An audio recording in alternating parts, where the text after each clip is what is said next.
We are pleased, once again, one of many, many times, to welcome Tom Harper of Avidyne. He is their Director of Marketing. And we are here to talk about what's the latest and greatest at Avidyne and what's on the horizon, I guess is the best way to put it. Yeah, sure. Tom, what's new? What's going on? Tell me. Well, probably the newest news is our president and founder, Dan Schwinn, is receiving the Richard McSpadden Award from our friends at the AOPA this evening at Reagan National. Okay. So it's part of the Bob Hoover Awards, annual awards. Mm-hmm. So that's a big honor for his contribution to aviation safety, including the first PFD for light GA, the big glass. I remember. Our digital autopilot system. Remember that too. So moving maps, all of that Dan drove a lot of that technology in the very early days. So very proud of that, and I feel like it's long overdue for Dan recognizing his accomplishments. As for what we're talking about here at the show, the Vantage 12 is our big push this year. We're closing in on certification. We've literally got all the paperwork submitted. We're simply waiting for it to get signed off, and we're starting our initial our initial installation. And we bought a pristine G3 airplane that we're going to do the full install in the first week of May. Mm-hmm. And record all that and make training videos for the dealers, and it should roll out from there. Hopefully we'll have an STC by then. Just waiting for Uncle Sugar to come back from lunch, huh? Exactly. Long lunches up there. What is the deployment strategy for that product right now? Well, obviously it's targeted directly at the Cirrus market. Right. The Integra Cirruses were built from 2002 to about mid-2008. So there's a good number of those airplanes. Most of them are in still the same shape they were when they delivered from the factory.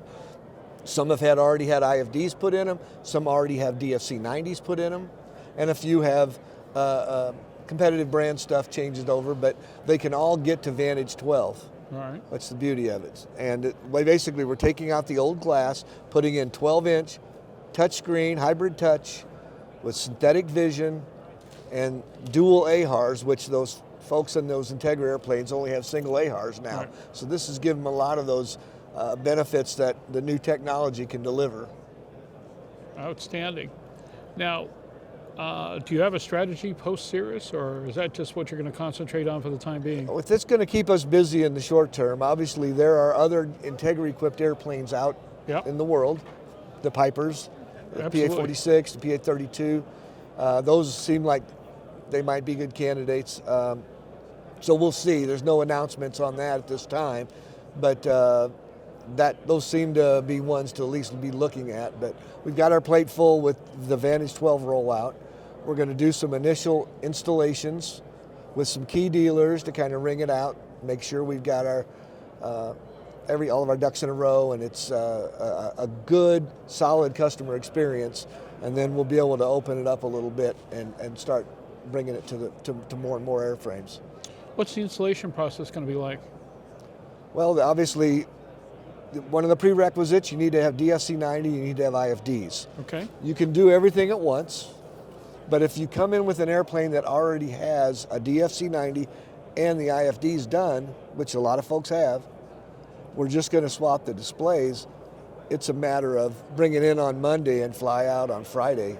Wow. It could be even less than that, I think, as the dealers get more familiar. Yeah. So that's without quoting hours, premium, isn't it? Yeah, it's going to bring them into the more, that Integra stuff's 20 years old now, and 20 years plus. So. Isn't that amazing? Yeah. Yeah, since we were there when it delivered the first time, yeah. I remember flying them. Good grief. Oh, the good old days. Yes. It's going past fast, too. Well, it's exciting to see this come about at this point. The regulatory environment hasn't helped you at all, but we're hoping that that'll change with time. But it's just nice to see that this project's been pursued, keeps being pursued, and is finally coming to fruition. Anything else on your plate? I say that's most of our focus right now. It's just really doing that. I mean, we have mentioned, without making any formal announcements, about a follow-on smaller Vantage product that would go into the masses of air 6-pack replacement, type of product. That would be a hot one. So that's going to be something probably a follow on next year, if not later. But it's something to look forward to. It's the migration of that product line into the rest of the market. So. Well, we'd love to see something along those lines, because the methodologies of what you've done with the system, and this is, of course, especially entrenched in me from my long experience with R9, was still, I haven't flown anything better from a standpoint of operability, manageability, and frankly, just doing things fast. Yeah. Because, brand G takes forever. Twist, turn, punch, this, that, and the other. And that was just not a methodology to me that suggested really good thinking about it. But the way you approached the methodologies with Integra, then R9 and so forth was sweet. Yeah. I liked flying it. I really did. And every time I ran into Miami to go to work down there for flight crew and so forth, and they'd switch a runway on me, if that had been G1000, it's a chore. And R9 days, a couple of button pushes and go, okay, are you done? Yeah. I am, and boom. Well, the beauty of what we're doing now is, of course, R9, for some of you that don't know, was our next generation of Integra after what was in the Cirrus, is the E1. And it was sweet. And Integra R9 had integrated radios, so it had blades in the back of the displays. So it no longer had federated radios. It was born into when the market was not doing well in 08 and 09, that time frame. It was a tough time for the market. But we've taken all that technology of R9. In fact, our IFDs are running R10 software. Right. It's the 10. And with Vantage, that becomes 10.3. So it's just the next evolution. Pretty stuff. But all the operational UI that you're used to with R9 is embedded in the Vantage and the IFD system. So it'll be very familiar. And even for folks coming from the old legacy GNSs in the Cirrus, we kept a lot of the main functions the same, like doing direct to, tuning the radio, those sort of functions all operate the same, but we've given you all these other options for doing it a lot easier and entering airways and easy holds and approaches, et cetera. Holds were a dream. Visual approaches as well. So. Yeah, he got to the point where, go ahead, give me a hold. I got no problem with that. Yeah. It was pretty neat with stuff. Graphical feedback as you're entering it, Well, that was the nice thing about it. You could see everything you were doing, and more important, the trend data was always available. Yeah. So you knew what you were doing and what you were about to do. Yeah. And so Vantage will give you that. And again, the things that these Integra customers, and many of those airplanes from that era, have changed hands sometimes 1 and 2 and 3 times. So these guys are looking for the new technology. But one of the things is Integra has a single PFD, a single ADAHRS. Mm-hmm. Vantage has got dual AHRS. So if you lose a PFD, it'll fly through, the autopilot won't even disconnect. You'll just keep flying. And your MFD will look exactly like your PFD did, so that you're not having to all of a sudden learn new symbology. It's everything exactly presented as you'd expect. Outstanding. Well, you're going to have your hands full, of course, with Cirrus for a while and some of the similar airframes.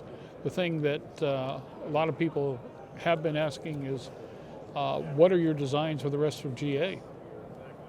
What are your thoughts about that with the system? How easy is it going to be adapted, and when might we see that in the future? Yep, there's some airplanes that the Vantage 12 would fit into. Yep. Remember, 12-inch glass just won't go in a lot of legacy airplanes. Yep. It simply won't.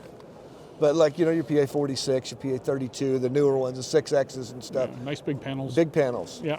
So that seems like a good opportunity. But moving down to a slightly smaller piece of glass, we can bring that same level of situational awareness and ease of use, touchscreen, et cetera. Yeah, we're ready. That'll get us into a lot more airplanes. They'll also maybe start certifying our autopilot and being able to work with existing new autopilots as well. So, a lot to undertake. What does pricing look like for Vantage? Vantage 12, if you've got the IFDs done and the DFC done, just changing out the glass, the list price on that's $33,000 Okay. for the glass. So it's a pretty low bar in terms of getting into a dual AHRS Synvis 12-inch glass. If you have to do the whole thing, it probably rolls up with new IFDs, autopilot, and glass. You're looking around, low 80s, maybe with labor in the low 90s. Okay. But it's a significantly lower price than a comparable competitive system. Why tackle this project now? What was the modus operandi behind taking it on, especially this generation of Cirrus? Well, we've always seen that Cirrus fleet, if you will, as we didn't want to abandon them. We still support all those airplanes. In fact, Avidyne supports every product we've ever made still. And we've provided over the years, we added WAS to those airplanes as a field upgrade. We added data link, ADS-B, all those kind of things incrementally as we moved along. And this just becomes the next step is, okay, how do I get touchscreen? How do I get Synvis? How do I get dual AHRS? So that's what the customers are looking for, and it allows them to keep that airplane and extend the life of it. Interesting. The crowd here at AEA, we've been talking to people from throughout the industry about how they look at the health of the industry, where they feel their place is within it at this point. What's your feelings about Avidyne within the AEA community and where the AEA community is right now? Yeah, I think we've got a great group of manufacturers here. Certainly we've got a strong dealer network. Avidyne products are very popular in the market. I mean, if you want an IFR GPS in this market, there's only 2 places you can get them. And yeah, we're one of them. And the reason there's only 2 is because it's really difficult to do. And you guys don't cop an attitude. And I'll leave that to you to decide. But it's a tough business, but everybody that in Avidyne, we fly, we live it. It's all we do is general aviation, and we're passionate about it, and I think it shows in our products. We've been talking about training, and we've been talking about finding people to hire in this business, and AEA's just taken a pretty aggressive step with a certification system for the next generation of training avionics technicians. Yeah. Your thoughts on that? I think it's great what Nick's doing and his group. Really good. I mean, as having someone in my family that's in the automotive side doing, getting his ASEs, it's a credential that shows your expertise in the field, and having this new AECT, did I get it right? AECT, yeah. AECT, that credential is going to carry a lot of weight. And as you got AECT Pro for the guys that are more seasoned, it gives them a way to advance and have a credential that shows, hey, look, I put in the work, I put in the time, I'm highly qualified as a candidate or as an employee. Yeah. Are you having the same problem everybody's talking about, finding qualified people? It's tough. We're certainly hearing that from our dealers. Technicians are tough to find. It's a very competitive market out there. So at Avidyne, we don't do installs ourselves. As we have a hangar and we do our STC certs and installs. And we've had really good luck hiring folks out of the military that have worked on airplanes or helicopters. We believe strongly in supporting the veterans. And that's just been a really fruitful, if you will, avenue for getting new employees to work on our airplanes and help us do installs and certifications. And I hope to see that dealers are doing that as well. Excellent. Tom Harper of Avidyne. Tom, tell people where we get more information on your products. You can visit us online at avidyne.com. We're on there, and we're here at the show at booth 322. Alrighty. All right. Folks, we're going to take a quick break. Oh boy, you know who's following us? Rick Perry. The Rick Perry. The Rick Perry. I'd run as fast as you run as fast as you can because I can't. I'm strapped down here. I'm not going anywhere. Oh. What a shame. National treasure. I'm telling you.